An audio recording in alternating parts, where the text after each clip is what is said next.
بسم الله الرحمن الرحيم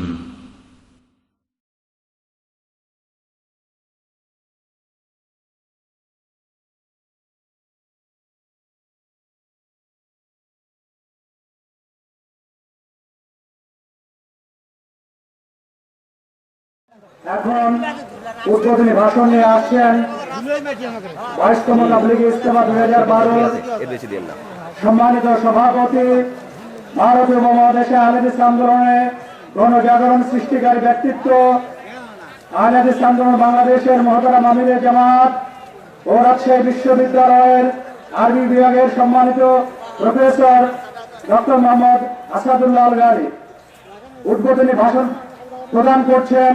আহলে হাদিস আন্দোলন বাংলাদেশের মহতারাম আমিরে জামাত প্রফেসর ডক্টর মোহাম্মদ আসাদুল্লাহ আল গারী।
বসেন বসেন, গায়ে থাকলে কি শুনবেন?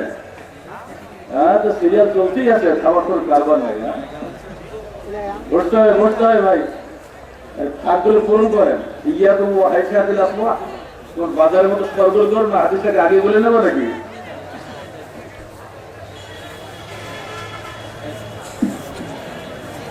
আসসালামু আলাইকুম ওয়া রাহমাতুল্লাহি ওয়া বারাকাতুহু। এখন জোর করে নি। আসসালামু আলাইকুম ওয়া রাহমাতুল্লাহি ওয়া বারাকাতুহু। সাদা মনে হচ্ছে, একটু জোশ থাকতে হবে। মরা মানুষ যদি আহলে জান্নাত হবে না তো, হবে তো এবারে। আসসালামু আলাইকুম ওয়া রাহমাতুল্লাহ। ইন্নাল হামদুলিল্লাহ নাহমাদুহু ওয়া নাস্তাঈনুহু ওয়া নাস্তাগফিরুহু মান ইয়াহদিহিল্লাহু ফালা মুদিল্লা লাহু ওয়া মান ইউদ্লিল ফালা হাদিয়া লাহু وأشهد أن لا إله إلا الله وحده لا شريك له وأن محمدا عبده ورسوله أما بعد يا أيها الرسول بلغ ما أنزل إليك من ربك وإن لم تفعل فما بلغت رسالته والله يعصمك من الناس إن الله لا يهدي القوم الكافرين।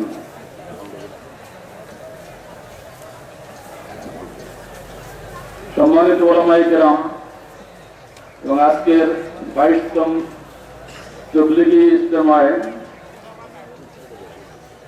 সমবেত ভাই ও বোনেরা,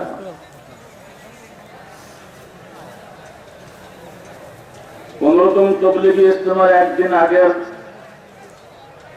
গভীর রাত 1টার সময় আমাকে সহ আমাদের কেন্দ্রীয় নেতৃবৃন্দকে তৎকালীন রাষ্ট্রীয় সন্ত্রাসের সম্মুখীন হয়ে যেভাবে ইজতেমা পণ্ড হয়েছিল, আজকে 22তম তাবলীগী ইজতেমা সুচারুরূপে শুরু হতে পারায় আমি সর্বপ্রথমে আল্লাহ পাকের শুকরিয়া আদায় করছি। সকলেই বলুন আলহামদুলিল্লাহ।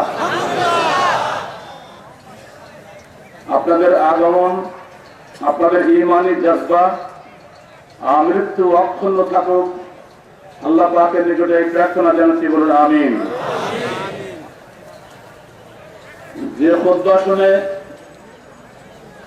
ইয়ামানের জাদুঘর জেমাত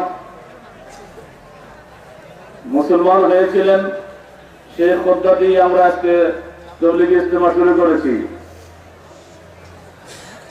জামাতকে আনা হয়েছিল আল্লাহ রাসূলকে মাথায় ফুক দিয়ে ভূত ছাড়ানোর জন্য। ওনারা নাকি জিনে ধরেছে, তাই জনগণ যা বলে তার উল্টা বলেন, অতএব তাকে ঝাড়াতে হবে ফুক ফাঁক দিয়ে। এজন্য জামাত আজদি এসেছিলেন আল্লাহ রসুলকে ঝাড়ফুঁক করার জন্য। আল্লাহ রসুল তাকে বললেন, আমি তো পাগল নই, আমার তো ভূতে ধরে নেই। তো কবিরাজ জামাত আজদি বললেন, ঠিক আছে, আমি একটু শুনি, তুমি কি বলো। তখন তিনি এই কটা কথা বলেছেন, যে কটা কথা আমি একটু বলে ফেলেছি। আলহামদুলিল্লাহ, ইন্নাল হামদালিল্লাহ নাহমাদুহু ওয়া নাস্তাঈনুহু মান ইয়াহদিহিল্লাহু ফালা মুদিল্লা লাহু ওয়া মান ইউদ্লিল ফালা হাদিয়া লাহু ওয়া আশহাদু আন লা ইলাহা ইল্লাল্লাহু ওয়াহদাহু লা শারীকা লাহু ওয়া আন্না মুহাম্মাদান আবদুহু ওয়া রাসূলুহু আম্মা বা'দ। এই কয়েকটি কথার মধ্যে এমন কোন জাদু ছিল যে একটা কাফের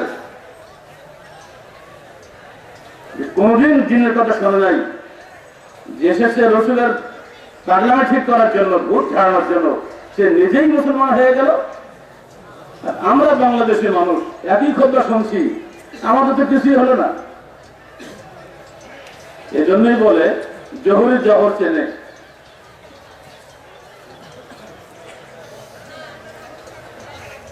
নেহেরু গিয়েছেন পাগলাগারো সফর করার জন্য দিল্লিতে। মুখ ফসকে পথকে বলে ফেললেন, যত পাগলের অত্যাচার তো বাঁচি না। সমস্ত পাগল খেপে গিয়ে বলল, তুমি পাগল, তুমি পাগল, তুমি পাগল, আমরা ঠিক আছে।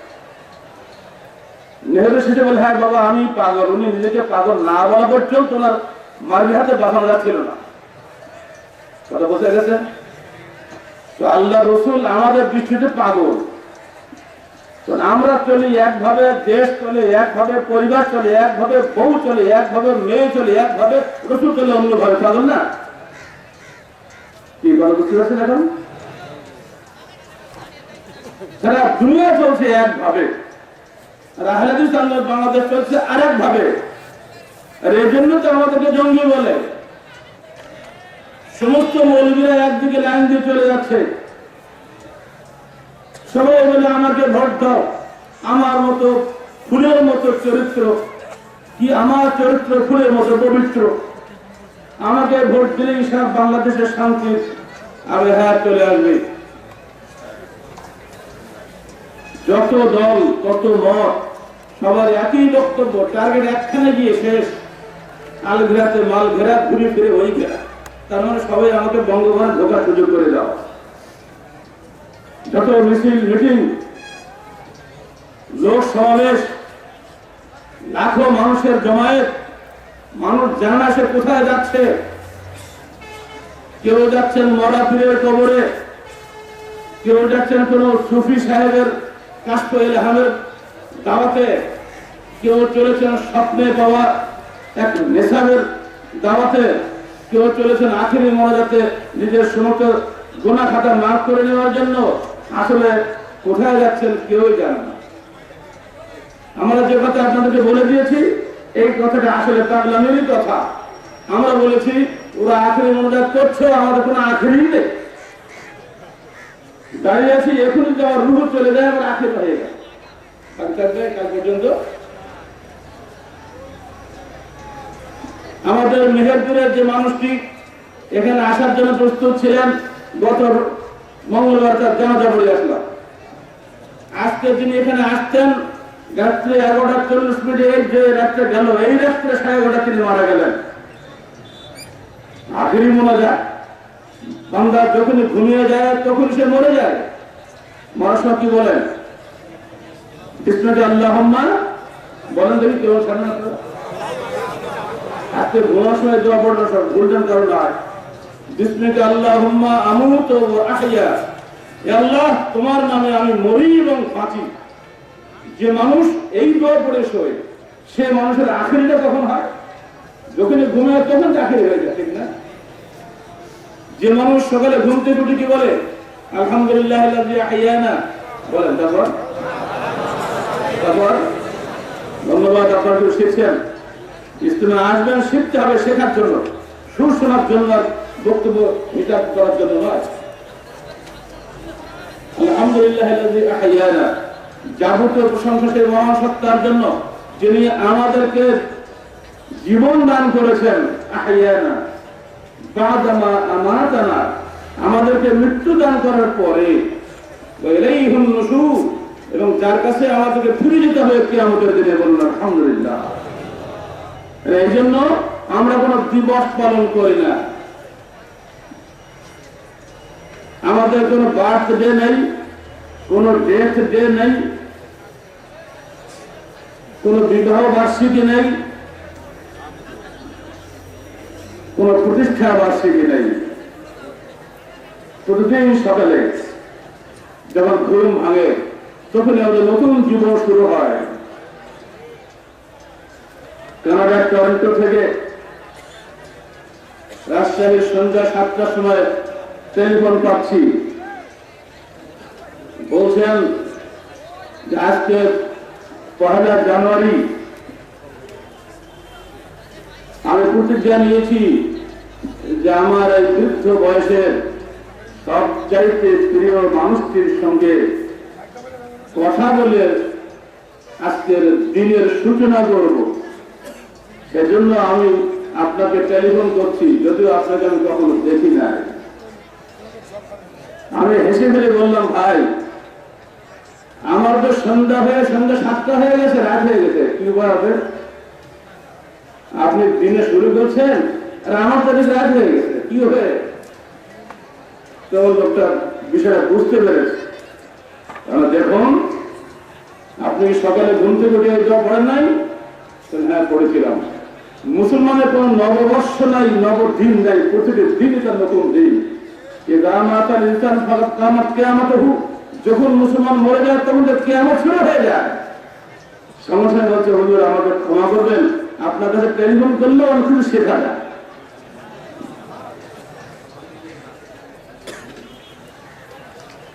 আজকে 22তম বার্ষিক তাবলীগ ইজতেমা যে প্যান্ডেল আমরা করেছি, বিগত 21 বছরে এত প্যান্ডেল আমরা কখনো করি নাই।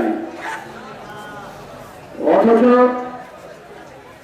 এখনই প্যান্ডেল ভরে গেছে। ভয় হচ্ছে মাগরিবের পরে আমরা কোথায় আপনাদেরকে বসার জায়গা দিব।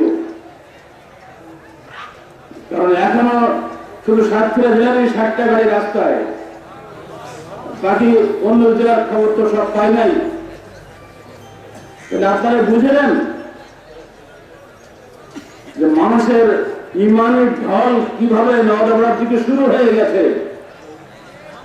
আর এই জন্যই ইমেল বার্তার কথা মনে আসে, শুধু ইয়ামন থেকে আমাদের প্রবাসী বাংলাদেশি ভাই তিনি লিখেছেন, আমরা বিদেশে থাকি, বিভিন্ন আলেম ওলামা বিভিন্ন পরিবেশে বসবাস করি, সবারই বক্তব্য আমাদের শুনতে হয়, কিন্তু আমাদের এখন স্থির সিদ্ধান্তে পৌঁছেছি পৃথিবীতে এখন হক জাহির হচ্ছে নবরাত থেকে। দোয়া করেছেন আল্লাহ আপনাদেরকে হায়াত রাজ করুন, আপনারা সাহসের সঙ্গে কাজ করে যান। বল আল্লাহুম্মা আমিন। যদি আজকে প্রবাসী এখানে আসতে পারত তাহলে আমার তো মনে হয় আমাদের পর্দা চলে যাওয়া দরকার হতো, তাই না?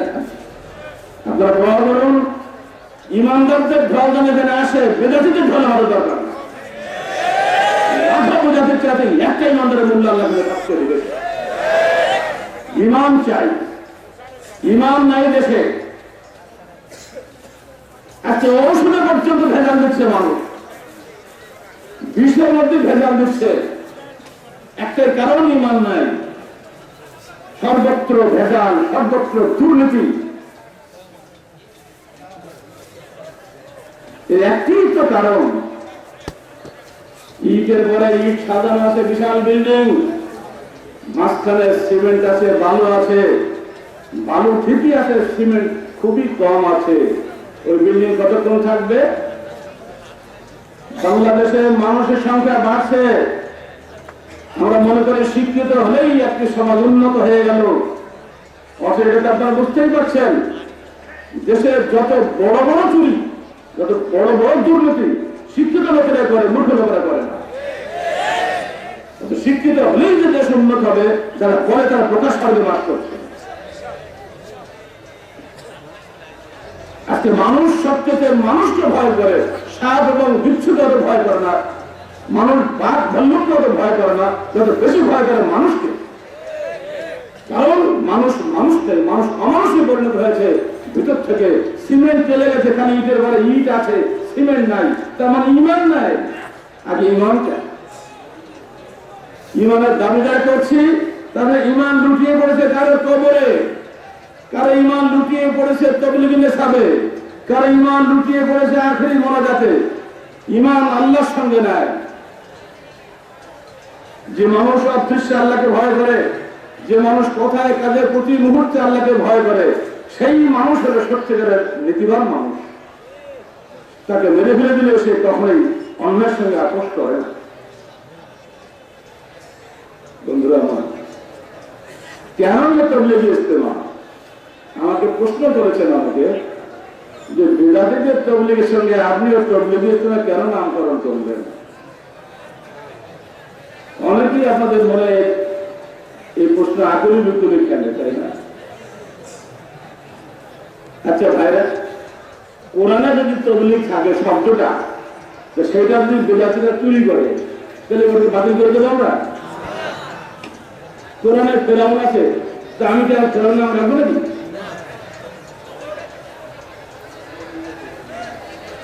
আল্লাহ বলছেন, তার রসুলকে বলছেন, ইয়া আইয়ুহার রাসূল, হে আমার রাসূল, বাল্লিগ মা উনজিলা ইলাইকা মির রাব্বিক, তুমি পৌঁছে দাও মানুষকে, তাবলীগ করে দাও, পৌঁছে দাও যা নাযিল হয়েছে তোমার কাছে তোমার প্রতিপালকের পক্ষ থেকে। ওয়া ইল্লাম তাফআল ফামা বাল্লাগতা রিসালাতা, যদি তুমি এটা পৌঁছে না দাও মানুষের কাছে, তাহলে তুমি তোমার রিসালাতের হক আদায় করলে না। কত বড় ক্ষমা চিন্তা করো। আল্লাহু ইয়াসিমুকা মিনান নাস, মানুষকে ভয় করো না, আল্লাহ তোমাকে মানুষ থেকে বাঁচানোর জিম্মাদারি গ্রহণ করতেন। সুবহানাল্লাহ, বাঁচাননি আল্লাহ। আল্লাহ রাসূল ঘুমিয়ে আছেন, ঘুমাচ্ছে না। মায়ের সিদ্দিকা বলছেন, যদি আমার সাহাবীদের কেউ আজকে রাত্রে আমাকে পাহারা দিত তাহলে ভালো হতো। শত্রু বেষ্টিত রাসূল, ভীত সন্ত্রস্ত মানুষ, তিনি এর কথা বলছেন। আপনারা তো ভাববেন যে ওই যে নূরের মানুষ ছিলেন, তাহলে ভয় লাগবে কেন? নূরের ভয় লাগে না? কে ভাই নূরের ভয় লাগে? তো ভয় লাগবে কেন? আপনি তো ভাববেন যে বানাচ্ছি না, বহার মুসলমান হাদিস, অত সস্তা করে হালকা করতে পারবেন না। আল্লাহ রাসূল বলছেন, যদি আমাকে কাছে পাহারা দিত তাহলে ভালো হতো। ইতিমধ্যে অস্ত্রের ঝনঝনে শুনতে পেলেন। আল্লাহ চমকে বলছেন, কে তুমি? জবাব আসলো, আমি সাদ ইবনে মালিক, আপনাকে পাহারা দেওয়ার জন্য এসেছি। আয়েশা সিদ্দিকা বলছেন, আমার রাসূল এই কথা শোনার পরে এমন ঘুম পড়লেন যে নাক ডাকানো শুরু হয়ে গেল। বলেন আলহামদুলিল্লাহ। এটি বড় প্রমাণ যে তিনি মানুষ ছিলেন। মানুষ ছিলেন বলে তার ক্ষুধা লাগত, মানুষ ছিলেন বলেই তার বিবাহ হওয়ার দরকার ছিল, মানুষ ছিলেন বলেই তিনি সন্তানের ভাব ছিলেন, মানুষ ছিলেন বলেই তিনি ঘুমাতেন, জাগতেন, সবই করতেন। যদি নূরের হতেন, ভয়ও লাগতো না, সাহসও হতো না, কিছুই দরকার ছিল না। নূরের কি দাঁত ভাঙে? নূরের দাঁত হয়? কি বলছেন? জিব্রাইল দাঁত দেখান লাগবে আপনার? মানুষকে এত বুঝানো বোঝেন, নূরের যে বিয়ে হয়, কে বুঝাবে? এটা না বললে নাকি গোনা হয়। আল্লাহ বলছেন, আল্লাহু ইয়াসিমুকা মিনান নাস। এই আয়াত নাযিল করে আল্লাহ রাসূল বলেন, হে সাহাবীরা, তোমাদের কষ্ট করে রাত্রিবেলা পাহারা দেওয়া লাগবে না। আল্লাহ নিজেই ওহী নাযিল করেছেন যে আমি তোমাকে কাফেরদের, শত্রুদের হাত থেকে বাঁচিয়ে দেব। সাহস হয়ে গেল। ইন্নাল্লাহা লা ইয়াহদিল কওমাল কাফিরিন, নিশ্চয়ই আল্লাহ কাফের কওমকে হিদায়াত দান করেন না। কি তিনি নিয়ে এসেছিলেন? এত ভয় কেন? তিনি তো রহমতুল লিল আলামিন, সবার কাছে ভালো হবেন। তাহলে সবার কাছে তিনি কেন ভালো হলেন না? আপনাদের অনেকেরই ধারণা রাসূল অজাত শত্রু ছিলেন। তিনি মুশরিকদের কাছেও ভালো, বেদাতের কাছেও ভালো, আহলের কাছেও ভালো, অত রাসূল সবাই না। রাসূল কখনোই মুশরিকের জন্য শাফাআত করবেন না, বেদাতের জন্য জান্নাতের দরজা খোলা হবে না, এত সহজ মনে করবেন না। আল্লাহ রাসূল বেদাতের জন্য কখনোই শাফাআত করবেন না, হাউস কাউসারে পানি পান করাবেন না। কিয়ামতের দিন যখন তার সামনে দিয়ে এই উযুর অঙ্গ জলজল করা মানুষগুলো চলে যাবে, তখন আল্লাহ রাসূল বলবেন, ওদেরকে কেন সরিয়ে দিচ্ছ? ওরা তো আমার উম্মত, আর বহু ইয়ারফুনানি, আমি ওদেরকে চিনি, ওরা আমাকে চিনে। কি দেখে চেনা যায় বলুন তো? কিয়ামতের দিন উযুর অঙ্গগুলো দেখে চেনা যাবে না? আছে না হাদিসে? যারা সালাত আদায় করেন না তাদের তো বাদ, ওদের তো চেনাই যাবে না। যারা সালাত আদায় করেন তাদের হলো এই অবস্থাটা, ফেরেশতারা তাদেরকে হটিয়ে দেবেন, ইউহানু বাইনা ওয়া বাইনাহুম, আল্লাহ রাসূল থেকে তাদের থেকে পৃথক করে দিবেন। আল্লাহ রাসূল বলে ফেলবেন, কেন সরিয়ে নিচ্ছ? আমি তো ওদেরকে চিনি, ওরাও আমাকে চিনে, কারণ ওরা তো দুনিয়াতে নিয়মিত 5 ওয়াক্ত সালাত আদায় করতো। তখন ফেরেশতারা জবাব দিলেন, ইন্নাকা লা তাদরি মা আহাদাতু বা'দা, হে মুহাম্মদ সাল্লাল্লাহু আলাইহি ওয়াসাল্লাম, আপনি জানেন না আপনার মৃত্যুর পরে এরা কত অসংখ্য বিদআত করেছিল। তখন আল্লাহ রাসূল ঘৃণার সঙ্গে বলবেন, সুরকান সুরকান মিনাল গায়্যা, দূর হও দূর হও, যারা আমার দিনকে পরিবর্তন করেছে।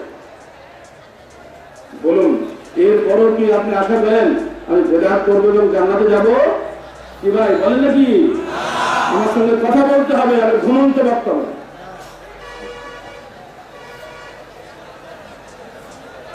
বেদাতে কেউ জান্নাত পাবে? একটা বেদাত করলে জান্নাত পাওয়া যাবে, তাই না? দুটো করলে পাওয়া যাবে? আল্লাহ তো রহমানুর রহিম, গফুরুর রহিম, সব মাফ করে দিবে। দিবে? অত সস্তা না। মুশরিকের জন্য কি জান্নাত পাওয়া যাবে? যে কবরে সিজদা করে মসজিদ বানিয়ে সে কি জান্নাত যাবে? বলেন, وَإِنَّهُ مَن يُشْرِكْ بِاللَّهِ فَقَدْ حَرَّمَ اللَّهُ عَلَيْهِ الْجَنَّةَ وَمَأْوَاهُ النَّارُ وَمَا لَهُ فِي الْآخِرَةِ مِنْ أَنصَارٍ। সূরা মায়েদা 72 নম্বর আয়াত। যে ব্যক্তি আল্লাহর সঙ্গে শিরক করল, আল্লাহ তার জন্য জান্নাতকে হারাম করে দিয়েছেন এবং কিয়ামতের দিন সে কোনো সাহায্যকারী পাবে না।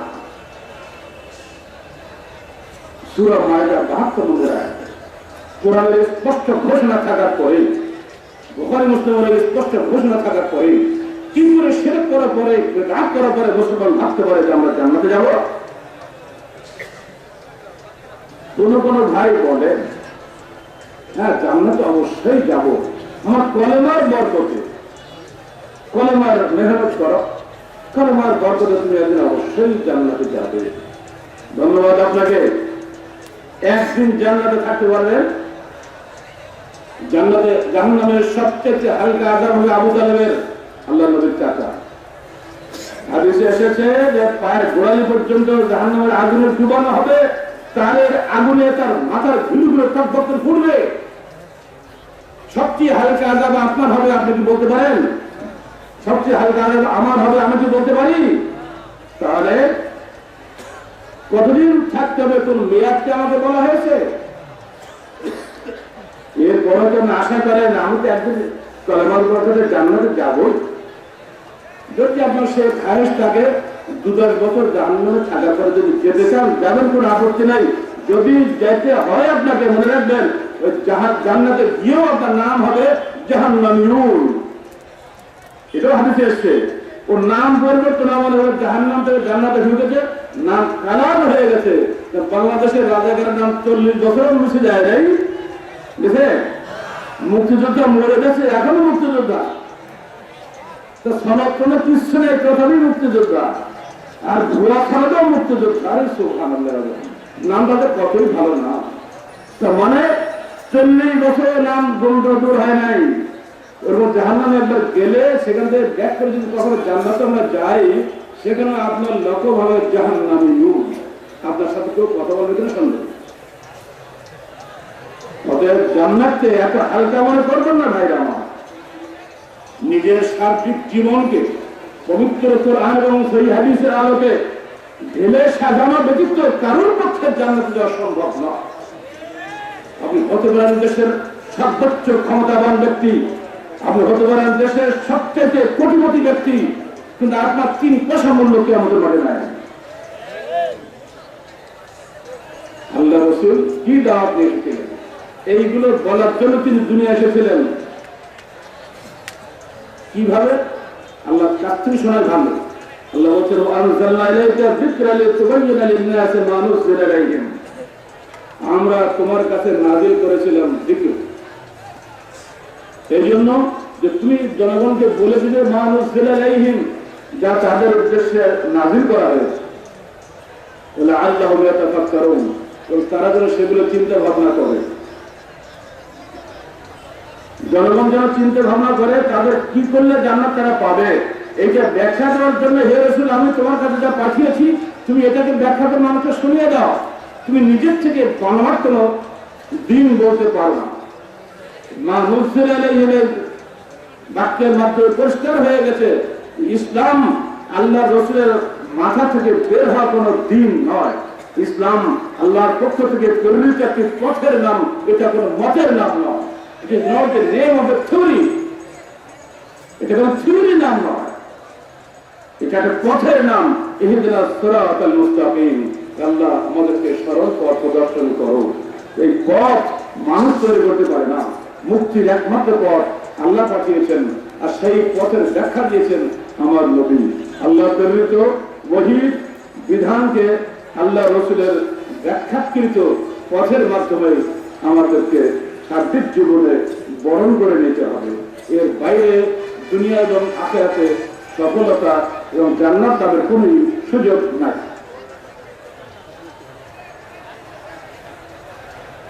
আপনারা তো বলবেন যে আল্লাহ রাসূল তো বলেছেন, ঠিকই আছে, কিন্তু হাদিস সহিহ সহিহ ভাই কেন? হাদিস সবই সহিহ, জয়ীফের খবর নেই। এই বিষয়ে আল্লাহ পাক যদি সুযোগ দেন, শুনবেন এসার পরে। দুদিনের নাজুলে সব বলা যায় না, এখানে রেখে দিলাম। আল্লাহ যা নাযিল করেছেন জিকির, জিকির অর্থ শুধু কোরআন নয়, জিকির অর্থ কোরআন এবং হাদিস দুটাই।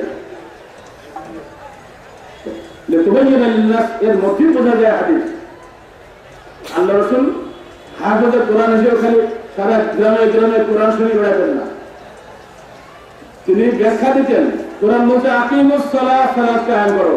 উনি বলছেন না বাইরে তোমরা আকিমুস সালাহ, আকিমুস সালাহ, তাই বলছেন নাকি? বরং বলছেন মুখে হাত বন্ধ, রফলে দান করো, রুকু করো, সিজদা করো, কত আইন কানুন, তবে না আমরা সালাত আদায় করি, তাই না? মরে গেলে জানাজা পড়ি, কার হুকুমে পড়ি? রাসূলের হুকুমে না? সবটাই হাদিসকে বাদ দিলে কোরআনের কিছুই থাকে না। কোরআন শুধু 5 দুটো কিতাব, এর ব্যাখ্যা আছে হাদিসে। কোরআনের নির্দেশ ওমা আতাকুম রাসূলু ফাখুযুহু ওয়া নাহাকুম আনহু ফান্তাহু, রাসূল যা দেন তা গ্রহণ করো, যা নিষেধ করেন তা বর্জন করো। রাসূল যা দেন অর্থাৎ আদেশ করেন, হাদিসের কাছে ব্যাখ্যা দেয় আমারাকুম, আতাকুম অর্থ আমারাকুম। অনেকে ব্যাখ্যা দিচ্ছেন আতাকুম মানে আতাকুমুল কোরআন। যাই হোক, কোরআন এবং হাদিসের পুরো বিধানটাই আল্লাহ কর্তৃক প্রেরিত। ওমা ইয়ানতিকু আনিল হাওয়া ইন হুয়া ইল্লা ওয়াহয়ুন ইউহা, আমার রাসূল কোনো কথা ইচ্ছা মতো বলেন না, খেয়াল খুশি হলেই বলেন না, যতক্ষণ তার নিকটে আল্লাহর পক্ষ থেকে ওহী করে না। আর সেজন্য আমরা বলেছি সকল বিধান বাতিল করো। বলেন তো আপনারা, আবার বলেন জোরে বলে আল্লাহ সাথে থাকবে আজকে। বিধান বাতিল করো,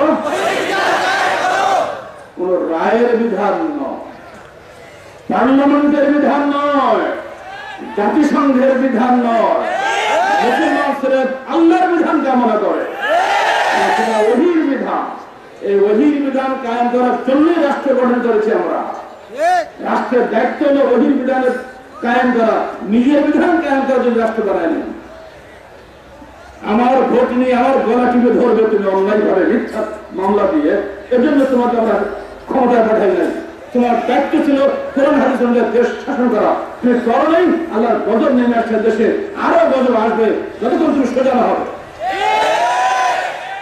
ফিরআউন মরা বন্ধু সেটা হয়নি, সেটা আল্লাহ তাকে তুমি শেষ করে দিবে, তোমাকে শেষ করে দিবে। আল্লাহর ওহির বিধানের সঙ্গে ধারে গাদ্দারি করবে যে যত বড় ক্ষমতাশালী হত্যা করো, এই দুনিয়াটা টিকে যাওয়ার ক্ষমতা যেটাই হবে ধ্বংস। সারা দুনিয়ার মানুষ তাকে ঘৃণা করবে, থুতু দেবে তোমার গায়ে। ওহির বিধান কায়েম করার জন্য বাংলাদেশে একটাই মাত্র দল কথা বলেছে চ্যাপ্টিং ভাবে, তাদের নাম আহলে হাদিস আন্দোলন বাংলাদেশ।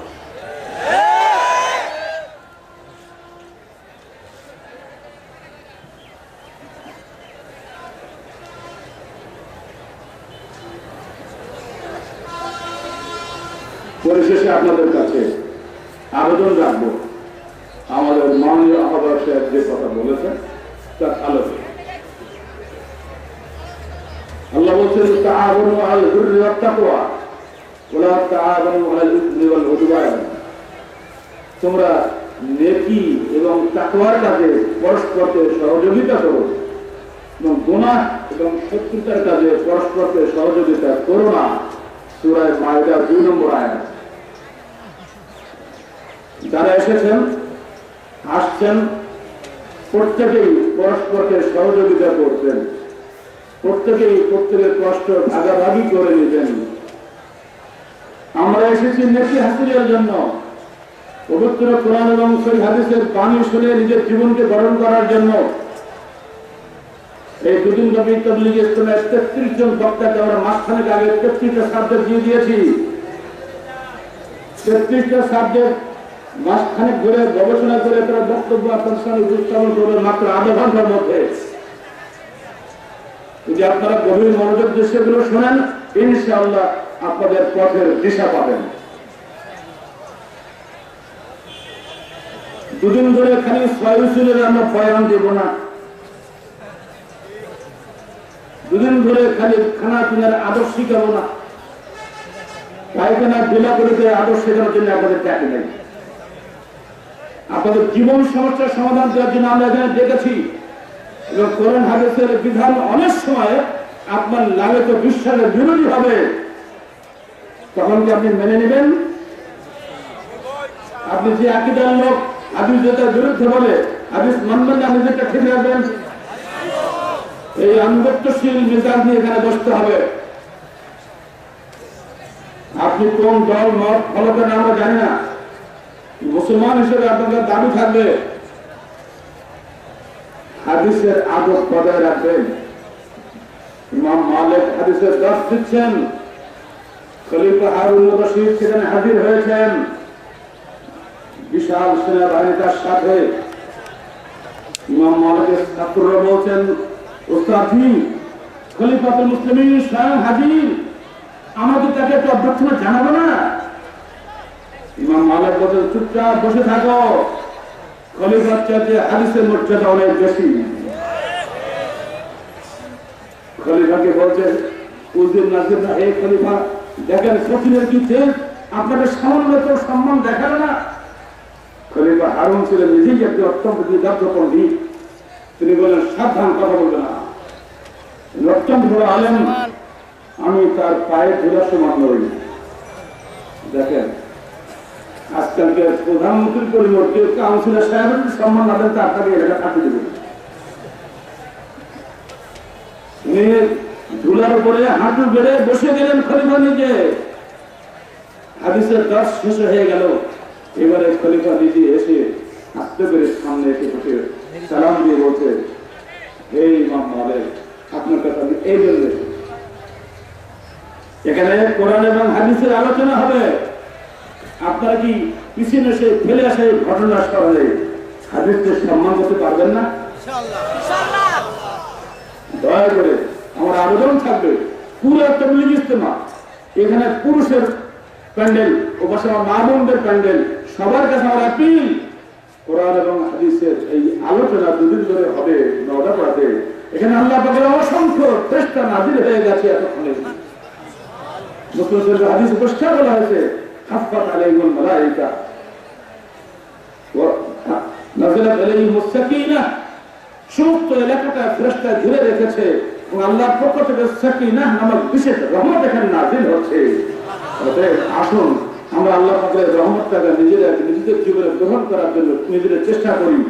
সামান্যতম কোনো ক্ষতি বা কষ্ট হলে আমরা ওটাকে আনন্দে গ্রহণ করি। যদি আমরা খুশি হয়ে গ্রহণ করতে পারি তাহলে বুখারী ও মুসলিমের হাদিসটা একটু আপনাদেরকে মনে করে দিই। قال رسول الله صلى الله عليه وسلم ما من مسلم يصيب من وصب ولا نصب ولا هم ولا غم حتى شوكة يشاكها إلا كفر الله عنه سيئاته رواه الشيخان। আমার মুসলিম কোন বান্দা যদি তার আল্লাহর পথে গিয়ে কোনো মুসিবত তার জীবনে আসে, ওয়াসাবিন ওয়ালা নাসাবিন, দৈহিক কষ্ট, মানসিক কষ্ট, হাম্মিন ওয়ালা গাম্মিন, দুশ্চিন্তার কষ্ট, এই ধরনের যে কোনো মানসিক কষ্ট, এমনকি পায়ের তলে একটা কাঁটাও যদি ঘটে, সে রাখে হে উম্মতে মুহাম্মদ, আল্লাহ বলছেন তার সমস্ত গুনাহ খাতার কাফারা হয়ে যাবে ওই কষ্টটা। এটা বুখারী মুসলিমের হাদিস। ইবনে মাজাহ তিরমিজি শরীফের হাদিসে আসছে লাস্টে,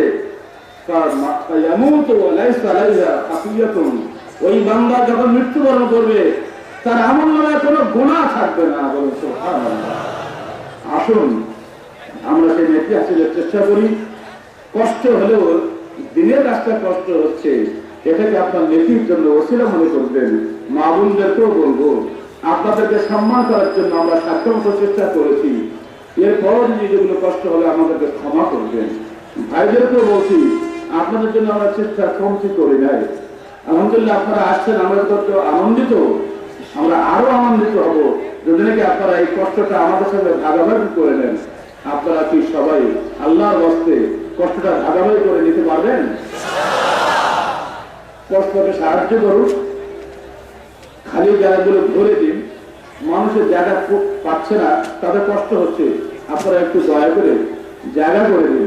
আল্লাহ আমাদের সবাইকে দিনের হাতের উপরে দৃঢ় থাকার তৌফিক দান করুন এবং পবিত্র কোরআন ও সহিহ হাদিস অনুযায়ী জীবন করার জন্য আমাদেরকে আল্লাহ পাক কবুল করে নিন এবং তবলীগের জন্য এই দুদিন যেন আল্লাহ পাক সফলতার সঙ্গে সাফল্যমণ্ডিত করেন, সেজন্য তার প্রার্থনা করতে শুরু করে আমিন। আমি পরিশেষে তবলীগ ইজতেমার উদ্যোক্তা ভাইদেরকে, আন্দোলন যুব সংঘের কেন্দ্রীয় দায়িত্বশীলদেরকে এবং সকল পর্যায়ের সকল ভাই বোন সবাইকে আন্তরিক ধন্যবাদ জানিয়ে শেষ করছি। আকুলু কওলি হাযা আস্তাগফিরুল্লাহ লি ওয়া লাকুম ওয়া লিসাইরিল মুসলিমিন। আসসালামু আলাইকুম ওয়া রাহমাতুল্লাহি ওয়া বারাকাতুহু।